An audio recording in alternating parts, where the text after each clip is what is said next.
In this video, I'll be reviewing your Pokemon, and more specifically, these 3 Pokemon are posted by Sarah in the YouTube My Mon text channel, in the nirtheart Discord, in the Pokemon Sleep category, right here.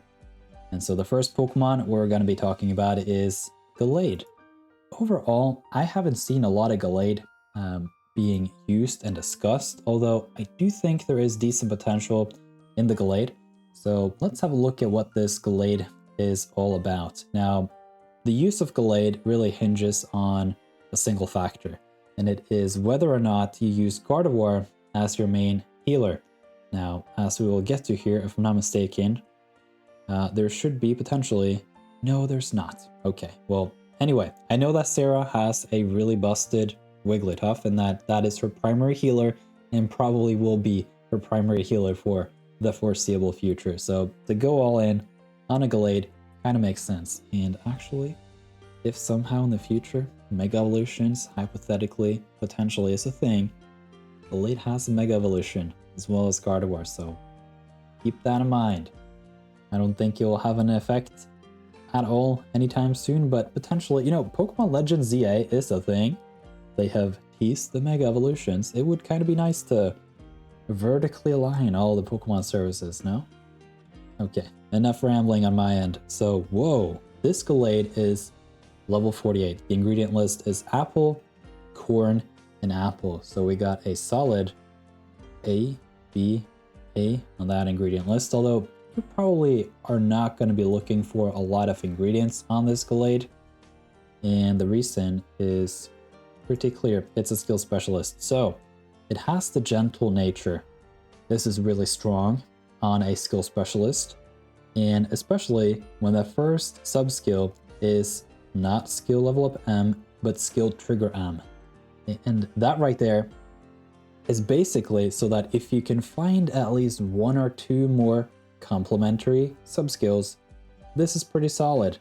Now, at some point in this Gallade discussion, we should also consider what if she had went for the Gardevoir, just hypothetically, and what that would look like, because this Gallade right here is pretty interesting. Now, the ingredient finding S here at level 75 hurts it a little bit, and at level 100 we have Dream Shard bonus. Now, I don't really care about that, and level 75 is ways away, although you can see like it goes from 14.7% ingredient rate to 17.42. It's not a huge difference.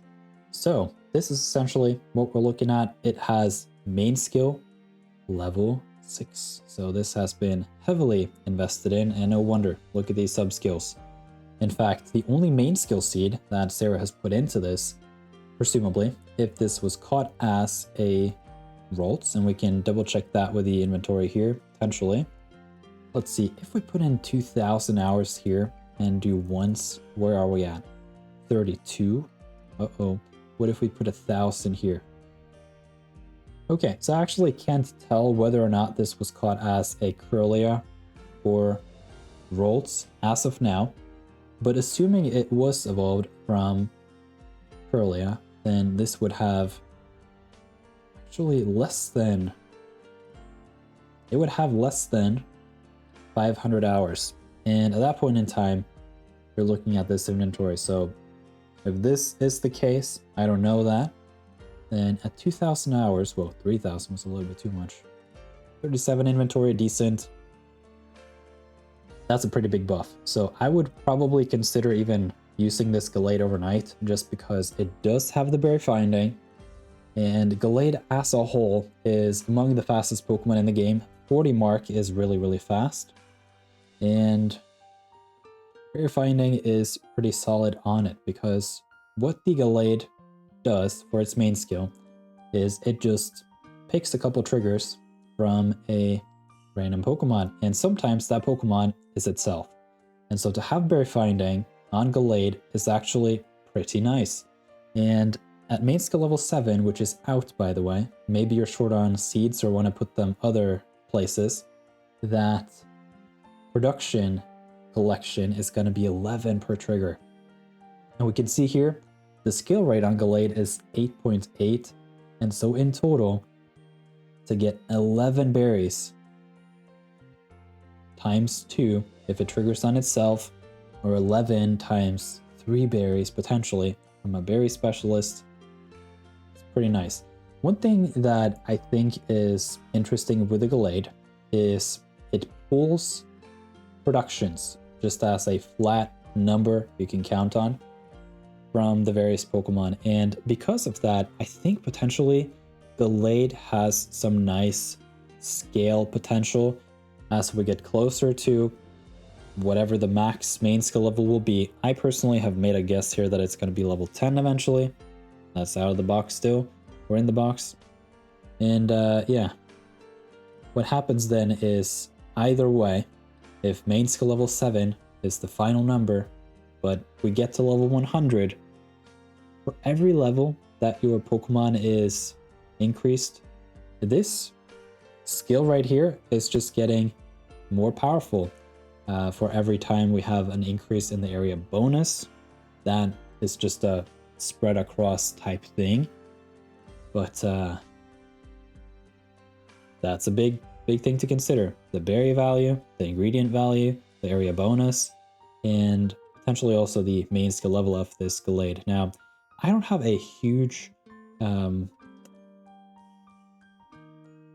don't know. I don't have a lot of experience running Gallade, so take all of this Gallade discussion a little bit with a grain of salt. Maybe Brovinnie has a better breakdown on this, how the numbers actually break down, but I would say overall, if you found this as a Ralts and decided on the Gallade, when you have a Wigglytuff, kind of makes sense.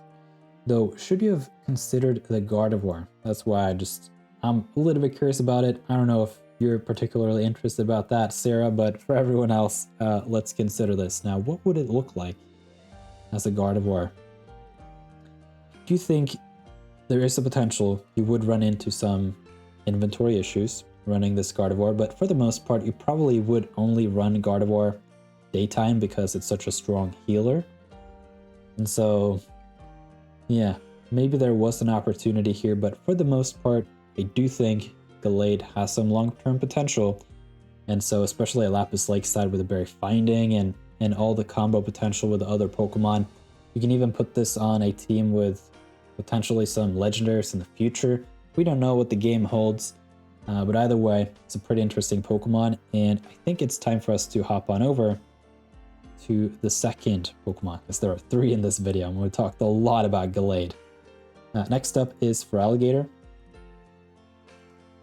and we have to zero out some of these, and the first sub-skill on this Feraligatr is Berry Finding, so starts off really strong right there.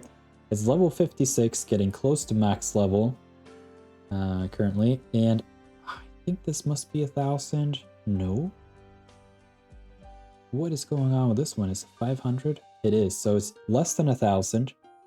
Makes sense, but actually, I would assume you would use this Feraligatr more overnight. So I'm surprised this does not have 1,000 hours yet. Skill trigger S, since it is level 56, like wow, you have put a lot of candy into this. The nature is naughty, which is decent.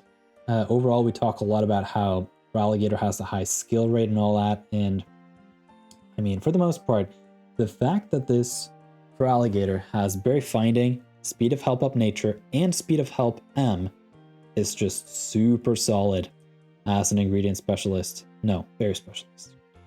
I was looking at level 75, where it has ingredient Finder S. That is a little bit detrimental, but overall, it shouldn't matter too much because you do have main skill chance down. This is interesting with the skill trigger S. Potentially, it weighs up that negative nature a little bit at least. Like, let's say we remove it. Where are we at? Instead of 5.2, we go down to 4.4. So, skill trigger S, not bad. But the fact that it's got Berry Finding, Helping Speed M, and Speed of Help Up Nature is a solid combo. And on a Feraligatr, that's what you would like to see. So, the nickname here, King Ferali, very suited. There's not really much to talk about. This is just pristine. So let's hop on to the last Pokemon of this submission, which is Clefable. Another berry specialist, not bad.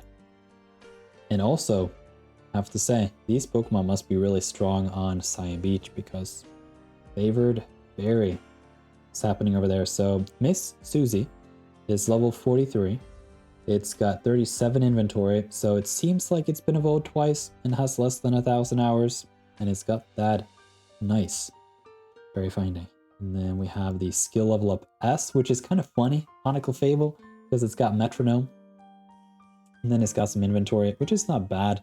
That would just mean that you have a bigger chance of actually pulling a banked trigger for whenever you collect.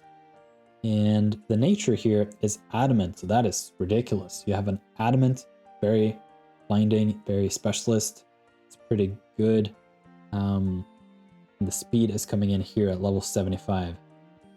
There is going to be a little bit of a problem here, I see, with the subskill seed, although in this case you're actually a little bit lucky because at level 100 the level 100 trait is actually useful to an extent because it clogs up the skill level up S to where you have a decent shot here at actually subskill seeding this one at level 75 to helping speed M.